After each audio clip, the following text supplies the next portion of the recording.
The words left my mouth before my brain could stop them. I stood in the crystal throne room of the Vaelori Empire, surrounded by guards whose armor gleamed like liquid mercury, and I had just told Princess Serelith that her chest was impressive. The translator implant in my skull had betrayed me in the worst possible way.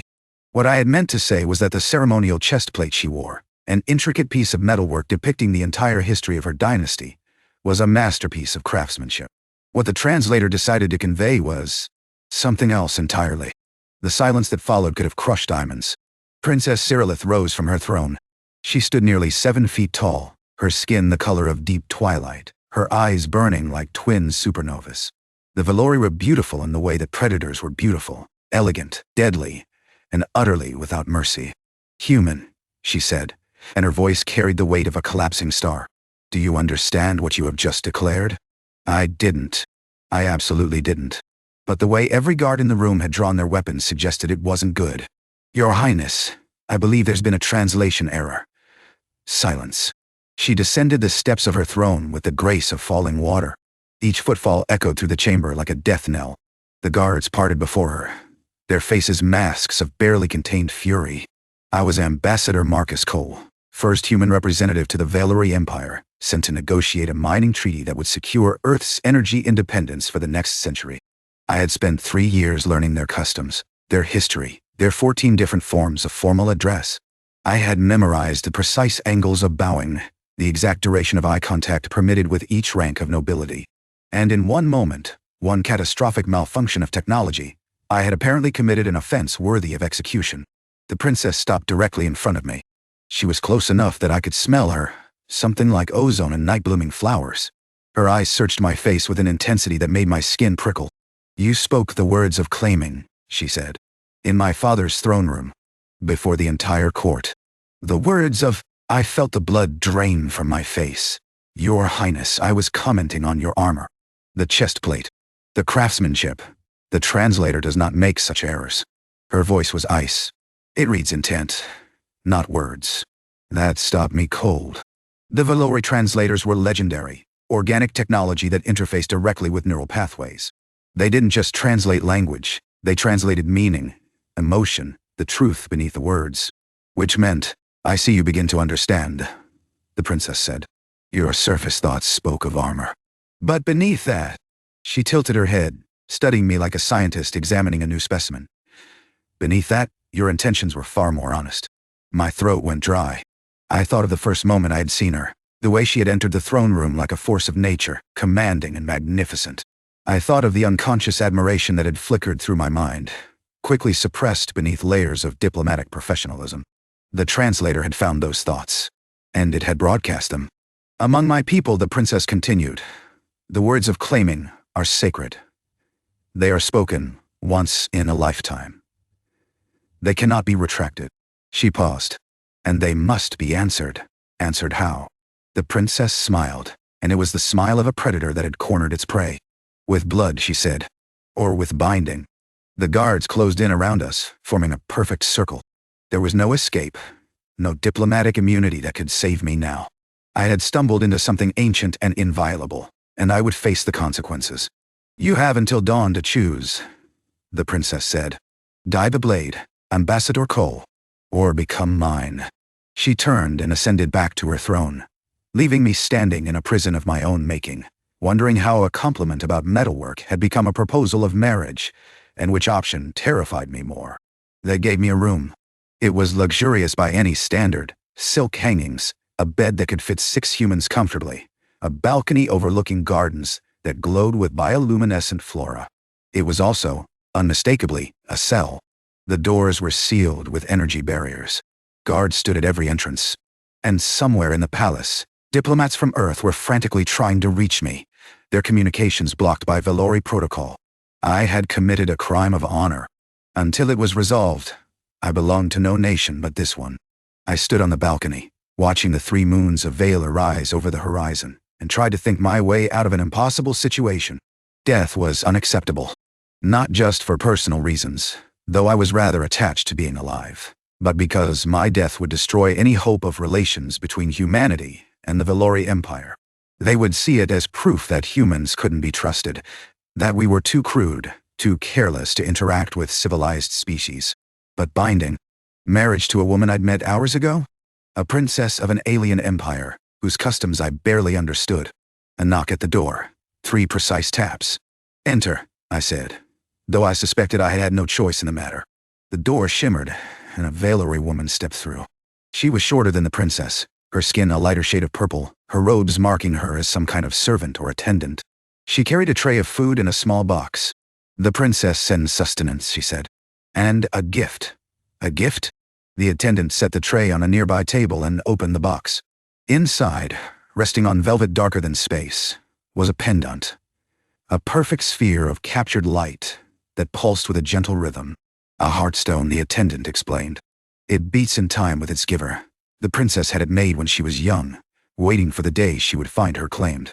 I stared at the pendant. "She's had this prepared? For how long?" 40 cycles. "By your counting, perhaps 30 of your years." 30 years. The princess had been waiting 30 years for someone to speak the words of claiming to her, and instead of a noble Vaelori warrior or a prince from a neighboring system, she had gotten a confused human diplomat who didn't even know what he was saying. I almost laughed. Almost. "Why are you telling me this?" I asked. The attendant's expression shifted. Something complicated passed across her features. "Because you should understand what you have been offered, human. The princess could have demanded your death immediately. It is her right. The words of claiming, spoken without intent to honor them, is one of our highest offenses. But she didn't. No, Heidi. She gave you a choice." The attendant moved toward the door. "In 200 years, she is the first of the royal line to do so. She left me alone with the heartstone, its gentle pulse filling the silence of my prison." I picked it up carefully. It was warm against my palm and I could feel its rhythm. Steady, strong, patient. Was this truly what the princess felt? Was there, beneath her terrifying composure, something that had been waiting? The door shimmered again. This time, the princess herself entered. She had changed from her ceremonial armor into something simpler, a flowing gown of deep crimson that made her look less like a warrior and more like what she was, a woman. Young by her people's standards. Uncertain, though she hid it well. "You found the heartstone," she said. "Your attendant explained it to me." I held it up to the light. 30 years is a long time to wait. For your species, perhaps. She moved to the balcony, standing beside me but maintaining a careful distance. "For mine, it is the blink of an eye. We live for millennia, Ambassador Cole. We learn patience early. And yet you gave me until dawn. That seems impatient." A ghost of a smile crossed her lips. "Perhaps I've been waiting long enough." We stood in silence, watching the moons trace their paths across the sky. The tension between us was a living thing. Charged, unpredictable. "I didn't mean to insult you," I said finally. "When I spoke in the throne room, I truly thought I was complimenting your armor." "I know." She turned to face me, and in the moonlight, her eyes seemed less like burning stars and more like deep wells of contained emotion. "That is what makes this complicated. The translator reads truth, Ambassador Dick. If you had spoken with intent to deceive, to mock, I would have known. Your death would have been immediate. So you believe me? I believe your surface thoughts were honest. You did not know our customs. You did not mean to speak the words." She paused. "But the translator also reads what lies beneath. And beneath your confusion, beneath your diplomatic training, there was recognition." My heart hammered against my ribs. "Recognition? You saw me. Not as a princess to be negotiated with. Not as an alien to be studied." Her voice dropped to barely a whisper. "You saw me as magnificent." I couldn't deny it. I had thought exactly that in the moment before everything went wrong. She had entered that throne room and something in me had responded to her presence like a compass needle finding north. "That doesn't mean I intended to claim you," I said. "Admiration isn't the same as among your people, perhaps not." She reached out and touched the heartstone I still held, her fingers brushing against mine. "Among mine they are the same. To truly see someone, to recognize their magnificence, that is the beginning of binding. The words merely give voice to what the soul already knows. And if I refuse? If I choose death instead?" Her hand withdrew. The warmth faded. "Then you will die at dawn," she said. "And I will wait another 30 years. Another 60. Another 100. Something flickered in her eyes. Pain, carefully controlled. "I have been waiting my entire life for someone to see me, Ambassador Cole. Not my crown. Not my power. Me. She turned and walked toward the door. Dawn comes in 6 hours, she said without looking back. Choose wisely. The door sealed behind her, and I was left holding a heartstone that pulsed with the rhythm of a princess's lonely heart, wondering if I had the courage to answer it. I didn't sleep. Instead, I sat on the balcony, watching the moons descend and the first hints of dawn paint the horizon in shades of violet and gold. The heartstone sat on the table behind me, its pulse steady and unwavering. I thought about Earth, about the mission that had brought me here, the mining rights that would save billions from energy poverty. I thought about my training, my years of preparation, the careful diplomatic dance I had been taught to perform. None of it had prepared me for this. A commotion in the corridor drew my attention. Voices raised in anger, one of them human. The door shimmered and a figure burst through. Commander Sarah Chen, my security attaché. Her face flushed with fury and her uniform disheveled from what looked like a physical altercation. Ambassador, she gasped. I've been trying to reach you for hours. The Vaelori blocked all. She stopped, taking in my expression. What happened? What did they do to you? Nothing. I rose from my chair. Sarah, how did you get in here? I may have threatened to detonate our ship's reactor in the palace courtyard. She shrugged. They decided diplomatic immunity applied after all. Despite everything, I smiled. Chen was nothing if not direct. You need to leave, she said. Now. Don't. Before they change their minds. I've got a shuttle waiting. I can't leave. Marcus, I spoke the words of claiming. I watched her face shift from confusion to horror as she processed the implications. I have until dawn to answer. If I run, it's an act of war. If you stay, you're either dead or married to an alien princess. She grabbed my arm. Think about what you're saying. Think about Earth, about the mission. I'm thinking about it. I gently removed her hand. If I die here, the treaty dies with me. But if I accept the binding, Sarah, the Vaelori don't just make contracts. They make bonds. The princess's husband would have full negotiating authority on behalf of Earth. Every mining right, every trade agreement, it would all be secured through the bond. Chen stared at me. You can't be serious. The heart wants what it wants, Commander. I looked back at the heartstone, still pulsing on the table. And apparently my heart spoke before my brain could stop it. That's not. She stopped herself, studying me with new eyes. You're not just doing this for the treaty, are you? I didn't answer. I didn't need to. The door shimmered again, and this time a full contingent of guards entered, followed by the princess herself. She looked at Chen with cold assessment. The human female will return to her vessel, the princess said. The ambassador's choice is his alone. Chen stepped in front of me. I'm not leaving without him, Sarah. I put my hand on her shoulder. It's okay. Go back to the ship. Contact Earth. Let them know what's happening. But don't interfere. Marcus? That's an order, Commander. For a long moment she held my gaze. Then, slowly, she nodded. If they hurt you, she said quietly, I'll glass this entire planet. I know. I squeezed her shoulder. That's why I trust you to wait. The guards escorted her out. The princess watched her go with an expression I couldn't quite read. She cares for you, the princess said. More than duty requires. She's my friend. And she's protective. As am I. The princess turned to face me fully. Dawn approaches, Ambassador. Have you made your choice? I looked at her. Really looked. The way I had in the throne room when everything had started. She stood before me in armor again. But this time, I saw past it. I saw the weight of a crown she had never asked for.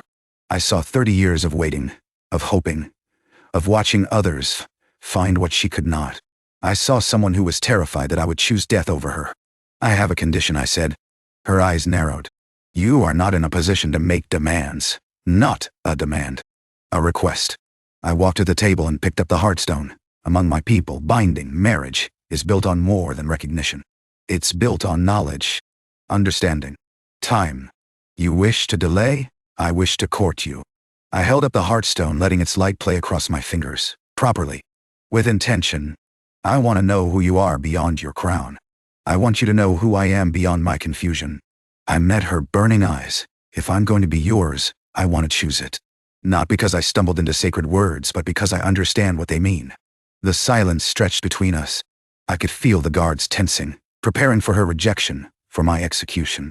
Then the princess did something I hadn't expected. She laughed. It wasn't mocking or cruel. It was surprised, genuine, The sound of someone encountering something truly unexpected. Her hand came up to cover her mouth, her eyes wide with what looked like delight. "You impossible creature," she said. 200 years of protocol, and you ask me to court you?"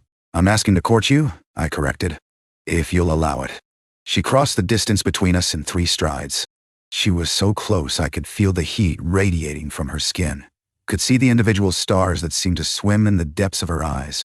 "Among my people," she said softly, "courtship is a declaration of serious intent. It is a promise to pursue the bond with full dedication. It can only be requested once, and it can only be granted by the one who was claimed. Then I'm requesting it. Seriously. With full dedication."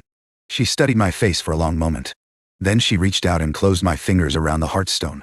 "I grant your request, Marcus Cole of Earth." Her voice was formal, but something warm burned beneath the words. "You will have your courtship. But know this, you have made a promise now. One that cannot be broken." "I understand." "You don't," she said. "But you will." She stepped back and the warmth retreated with her. "Your people will be notified that the crisis has been resolved. The treaty negotiations will continue. And you will remain in the palace as my intended." "For how long?" She smiled that predator's smile again, but this time, it held something else. Eagerness. "Until I am satisfied that you truly see me," she said. "Or until one of us surrenders." She swept out of the room, her guards following, leaving me alone with a heartstone and the growing certainty that I had just made the most dangerous promise of my life. And I couldn't wait to see what came next. 3 months later, I finally understood what courtship meant to the Vaelori. It wasn't flowers and romantic dinners, though there were versions of both. It wasn't love letters or whispered promises, though those came too. Vaelori courtship was a battle, a constant, exhilarating war of wills, intellect, and revelation. The princess, Serelith, she had finally allowed me to call her, tested me daily. She challenged me to debates on philosophy, on governance, on the nature of the universe. She took me hunting in the crystal forests outside the capital, where the prey was fast and clever, and the slightest mistake could be fatal. She showed me the darkest chapters of her people's history, and watched my face for judgment. And in turn, she demanded the same from me. I told her about Earth's wars, our genocides, our capacity for cruelty and selfishness. I showed her footage of our worst moments and explained why they had happened. I didn't make excuses. I didn't pretend we were better than we were. She appreciated the honesty. The Vaelori valued truth above almost everything else. But it was the small moments that truly built the bridge between us. The afternoon she found me in the library, struggling to read a Vaelori text on quantum mechanics, and sat beside me for 3 hours, explaining concepts in patient detail. The evening I cooked her an earth meal, badly, but with genuine effort, and she ate every bite without complaint. The night her father took a turn for the worse, his ancient body finally failing, and she came to my room at midnight, seeking not comfort but simply presence. We sat on the balcony together, watching the moons, and she told me about her mother who had died centuries ago. About the loneliness of being heir to an empire that expected perfection. About the fear that she would rule alone, unloved, until time itself forgot her name. I listened. I didn't try to fix it or offer platitudes. I just listened.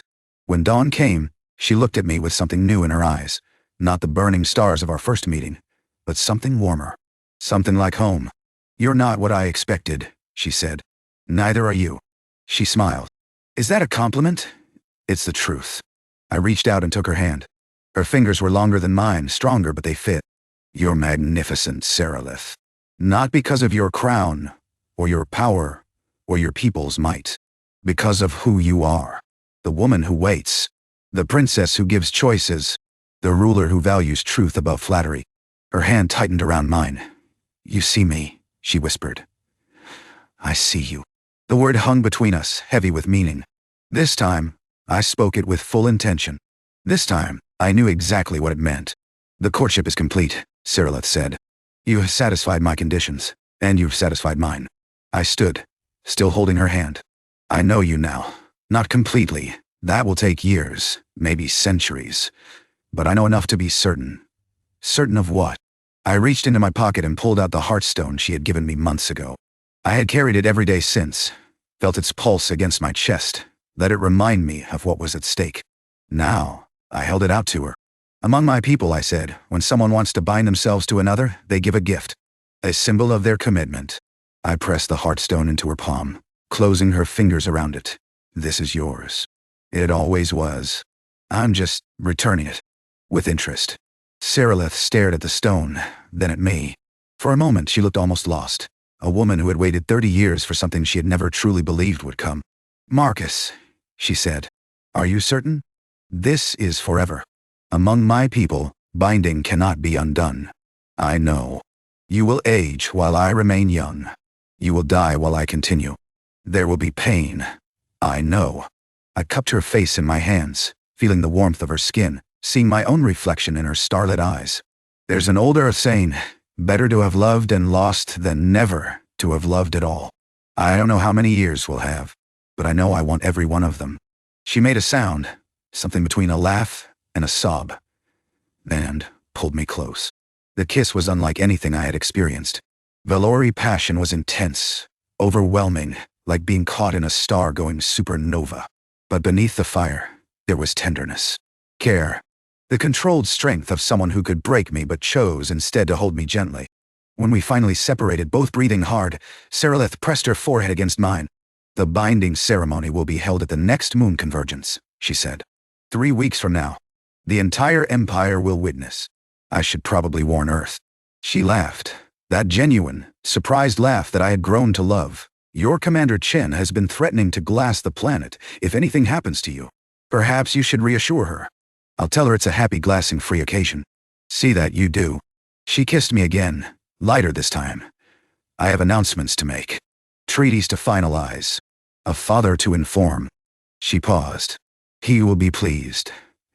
He always said I needed someone who would challenge me. I plan to challenge you for the rest of my life. I'm counting on it. She pulled away, but not before pressing the heartstone back into my hands. Keep it, she said. It beats for you now. Then she was gone, sweeping out of the room with the grace of a woman who had just claimed her future.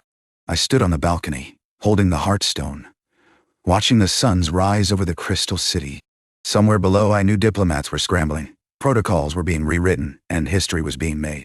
But up here, in this moment, there was only the pulse of a heartstone in my palm and the memory of starlit eyes. I had come to this world to negotiate a mining treaty. I was leaving it with an empire, and a princess who was, without question, the most impressive thing I had ever seen. And